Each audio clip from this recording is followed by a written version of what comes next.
The letters were discovered in a locked trunk beneath the floorboards of what had once been the Belmont estate's main house, now a crumbling structure scheduled for demolition in Charleston County, South Carolina.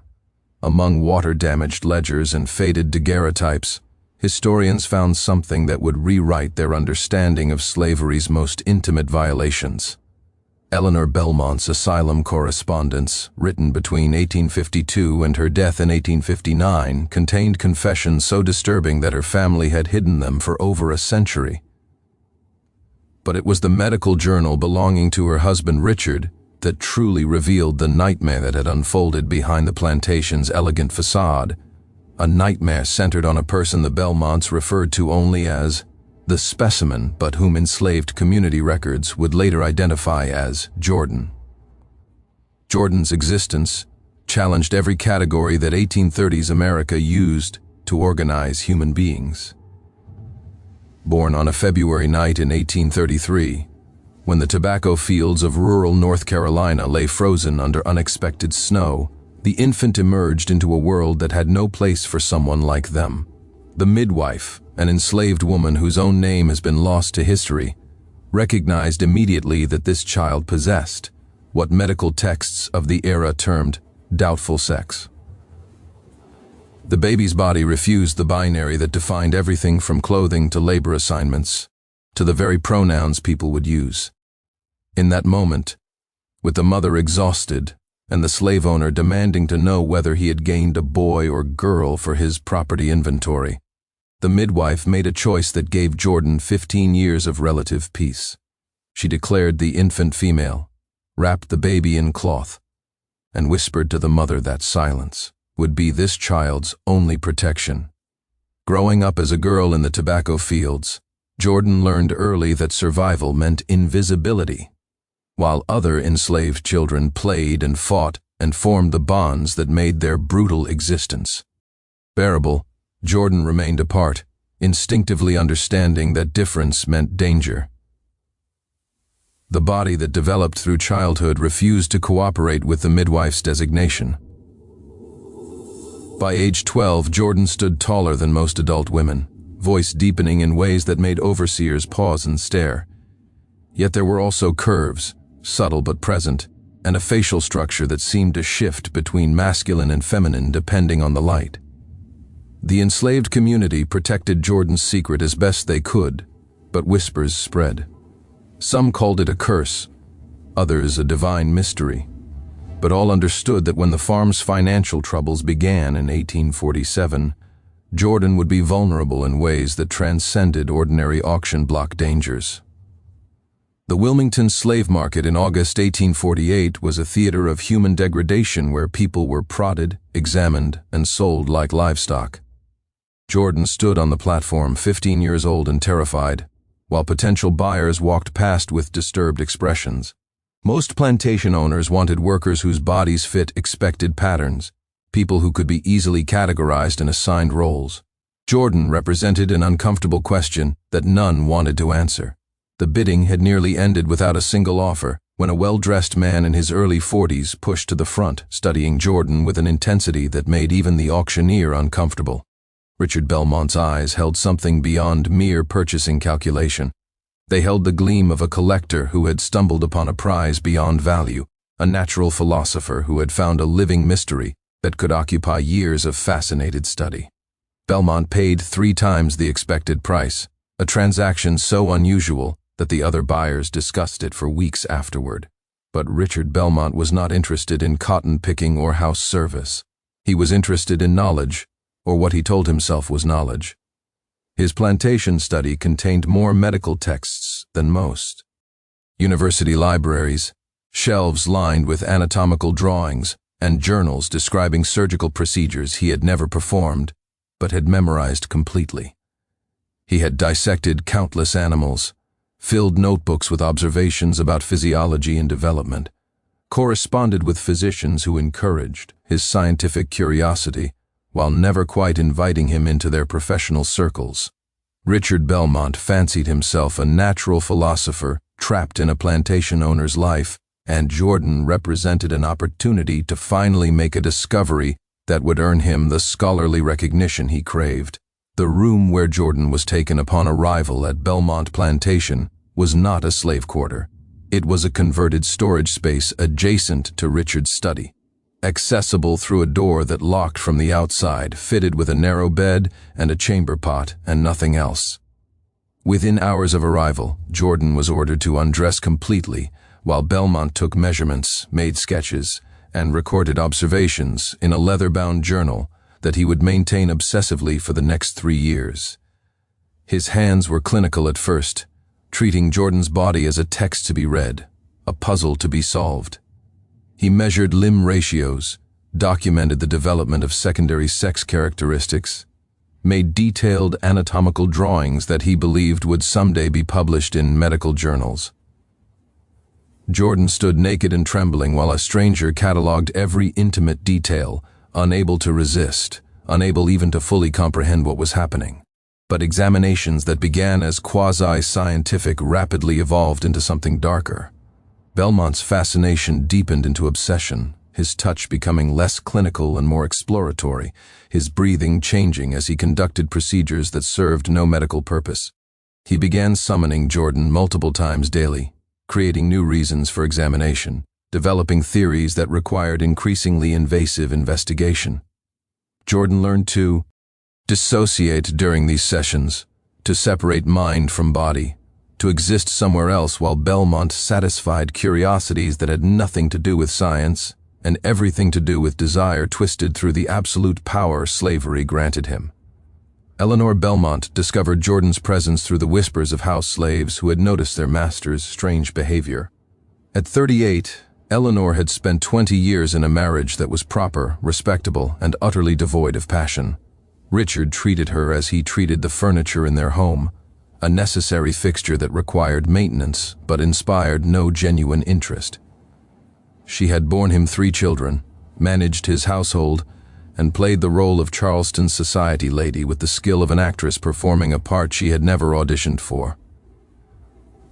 Beneath the silk dresses and perfect manners lived a woman so starved for genuine feeling that she barely recognized the hunger in herself until she saw Jordan for the first time through the half-open door of Richard's study. What Eleanor felt in that moment defied all the language available to a 19th-century plantation mistress. Jordan was beautiful in ways that transcended the categories society used to define attraction. Neither fully masculine nor feminine, Jordan possessed a quality that seemed almost otherworldly, as if existing outside the rigid classifications that governed everyone else's lives. Eleanor found herself inventing excuses to walk past the study, to catch glimpses of this mysterious person who seemed to embody a freedom from gender constraints that Eleanor herself had never been permitted to even imagine. Her interest might have remained a confused fascination if Richard had not noticed his wife's attention and made a decision that revealed depths of moral corruption that even Eleanor, after 20 years of marriage, had not suspected. Richard proposed that Eleanor participate in his research. He framed it as education, as an opportunity for her to expand her understanding of natural philosophy, as a shared intellectual pursuit that might reinvigorate their stale marriage. But his true motivations were far more twisted. He had recognized in Eleanor's eyes the same magnetic pull that Jordan exerted on him, and the idea of sharing this possession, of using Jordan's unique body to create a dark intimacy with his wife, excited him in ways that normal relations never had.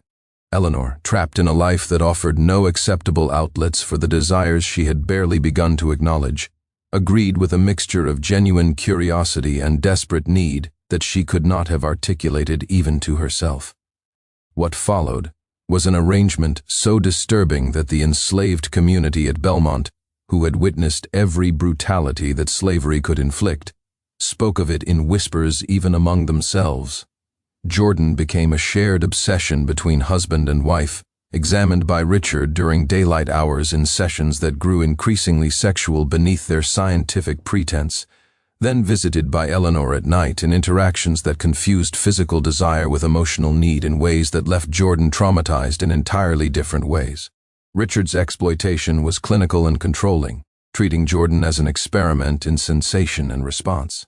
Eleanor's was needier and more emotional, seeking connection and intimacy that she tried to convince herself was mutual despite the absolute power imbalance that made genuine mutuality impossible. Jordan endured this dual exploitation with a silence that was both survival strategy and psychological shutdown. There was no escape from the locked room, no appeal to any authority, no hope of rescue. The only resistance available was internal, the cultivation of a mental space that Belmont's hands could not reach, a core of selfhood that remained untouched even as the body was violated repeatedly. But even the strongest psychological defenses erode under sustained assault, and as months stretched into years, Jordan began to fracture in ways that the Belmonts, consumed by their own obsessions, did not notice or did not care to acknowledge. Richard's scholarly pretense gradually dissolved into pure madness. His plantation fell into neglect as he spent entire days in the study, abandoning crop management and slave oversight to pursue investigations that grew increasingly divorced from any legitimate science. He began planning what he called exploratory surgery, procedures that would allow him to directly observe Jordan's internal anatomy in ways that existing medical technology could not achieve. The fact that such surgery would certainly kill Jordan seemed, in Richard's fevered mind, a necessary sacrifice for the advancement of human knowledge. He ordered surgical instruments, studied dissection techniques, and prepared detailed notes on the procedure he intended to perform. Eleanor's obsession followed a different trajectory, but one equally disconnected from reality. She had convinced herself that what existed between her and Jordan was a form of love, a connection that transcended the slavery that nominally defined their relationship. She began fantasizing about escape, about fleeing north with Jordan to some imagined place where they could live freely, where society's categories would not constrain them. That these fantasies required ignoring the fundamental fact that Jordan had no choice in any interaction between them, that every encounter was predicated on Eleanor's absolute power over an enslaved person, revealed how completely her need had overridden her moral reasoning. The crisis came on a May afternoon in 1851 when Eleanor entered Richard's study without knocking and found Jordan strapped to an examination table, surrounded by surgical instruments, with Richard reviewing his dissection notes. The realization of what her husband intended struck Eleanor with a force that shattered the comfortable delusions she had constructed around her own behavior. In that moment, seeing Jordan terrified and helpless, Eleanor experienced a moral clarity that had eluded her for 3 years. She lunged at Richard, screaming accusations and attempting to free Jordan from the restraints. Richard, shocked by his wife's violence, fought back while Jordan thrashed against the leather straps. The struggle drew house slaves who stood in the doorway, witnessing a scene that would become the subject of whispered stories passed down through generations. In the chaos, as Richard and Eleanor grappled over the surgical instruments, Jordan managed to work one hand free from the restraints, then the other. Within seconds, Jordan had rolled off the table and was running, through the study door past the shocked slaves, out into the plantation grounds. There was no plan, no preparation, no resources. There was only the desperate understanding that remaining meant certain death on Richard's examination table. Jordan ran into the South Carolina wilderness wearing only the thin examination gown, barefoot, with no knowledge of geography or safe routes, choosing the uncertainty of probable death in the wilderness over the certainty of vivisection in the study. The manhunt that followed was massive and expensive. Richard offered rewards that bankrupted the plantation's finances, hiring professional slave catchers who ranged across 3 states, finding no trace of the fugitive. Eleanor, meanwhile, began a dangerous double game, outwardly supporting her husband while secretly leaving supplies at locations she thought Jordan might pass, bribing enslaved people to provide misdirection to the search parties, doing everything she could to aid the person whose exploitation she had participated in for years. Whether these efforts helped Jordan escape or simply eased Eleanor's guilt remains unknown. Jordan was never found. The historical record goes completely silent after that May afternoon. Whether Jordan successfully reached the North, perhaps finding refuge in one of the free black communities that aided fugitives, or died from exposure or violence in the wilderness, or found some other fate entirely, cannot be determined from surviving evidence. The silence itself became part of Jordan's story, a final assertion of privacy against the obsessive documentation that had defined the years at Belmont Plantation. The destruction of the Belmont family followed swiftly. Richard descended into complete madness, abandoning all pretense of plantation management to obsess over recovering his lost specimen. He died in 1854, financially ruined and mentally broken, his dreams of scientific recognition revealed as the pathetic delusions they had always been. Eleanor's fate was in some ways more terrible. Her defense of Jordan and her violent confrontation with Richard destroyed her reputation in Charleston society. Her own family, unable to accept that she had chosen an enslaved person over her husband, had her quietly institutionalized in a private asylum where she spent 7 years writing letters to Jordan. Letters that were never sent because there was no address to send them to. Letters that contained confessions and apologies and the slow, painful emergence of understanding about what she had done. The Belmont children were raised by relatives who systematically destroyed every trace of Jordan's existence, burning Richard's medical journals, shredding Eleanor's letters, removing Jordan's name from plantation records, creating a historical silence that lasted over a century. When a historian in 1967 stumbled across a single reference to the Hermaphrodite slave in a Charleston physician's correspondence, it triggered an investigation that took years to reconstruct even the basic outline of what had occurred. The oral histories, preserved in the African American community, told a different story than the fragmentary written records. They described Jordan not as a passive victim but as a survivor who had maintained essential humanity despite years of dehumanization. Some versions claimed Jordan reached Canada, lived as a healer in a remote community, found love and peace in ways that the Belmonts could never have imagined. Whether these accounts represent historical fact or represent the wishful rewriting of a tragedy into a survival story cannot be definitively determined, but perhaps that ambiguity is appropriate. Jordan deserves to be remembered as a complete human being, rather than as a medical curiosity or a cautionary tale, and the absence of a confirmed ending allows Jordan to exist in historical memory as something other than a victim defined entirely by exploitation. Modern scholars examining Jordan's story have had to grapple with its complexities in ways that challenge comfortable narratives about slavery and victimhood.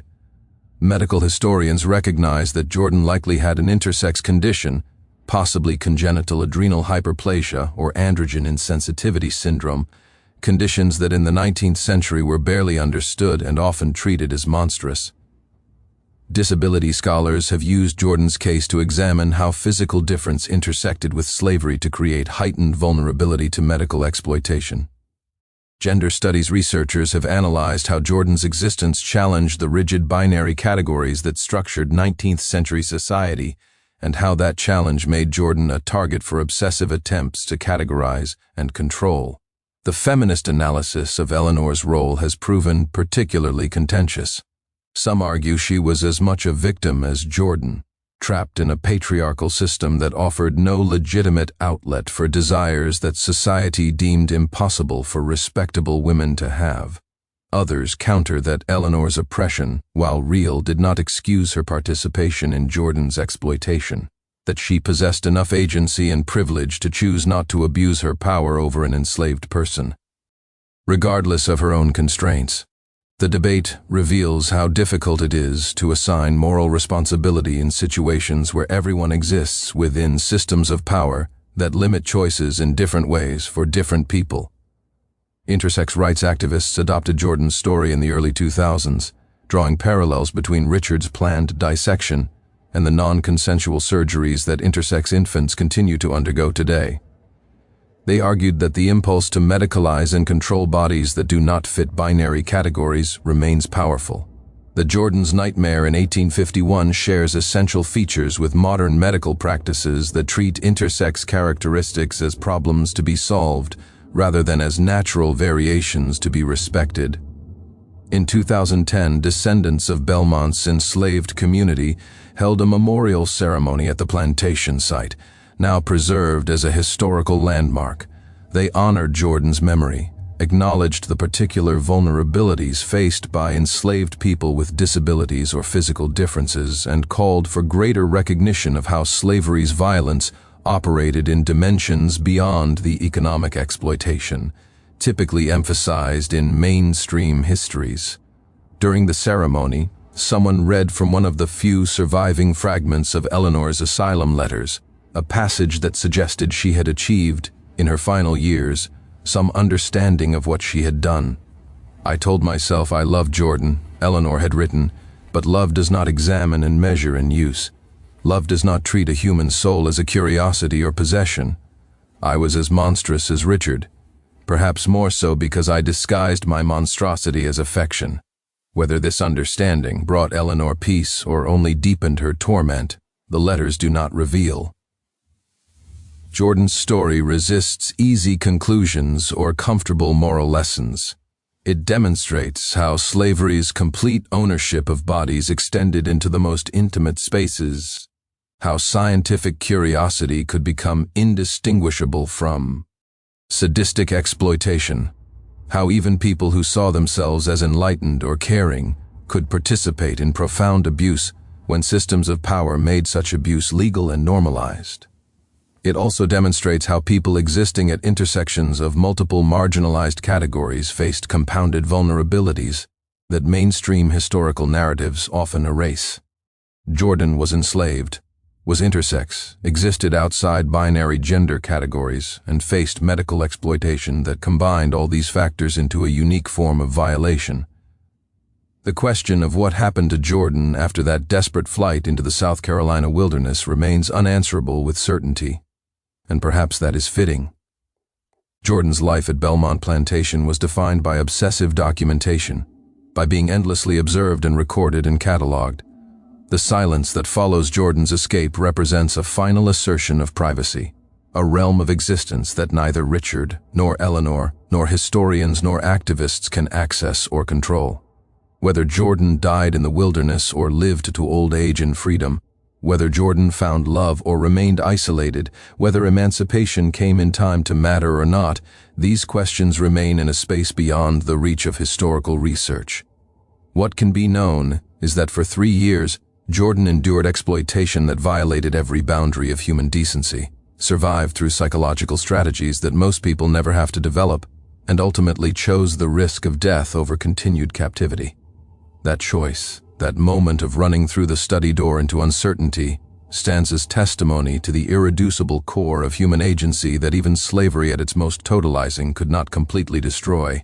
Jordan's story, fragmentary and disturbing and unresolved, remains a crucial reminder that history's most important stories often belong to people whose names were never meant to be remembered, whose experiences challenged the categories that society used to make sense of the world, and whose survival, whether physical or simply in memory, represents a form of resistance against systems designed to erase them completely.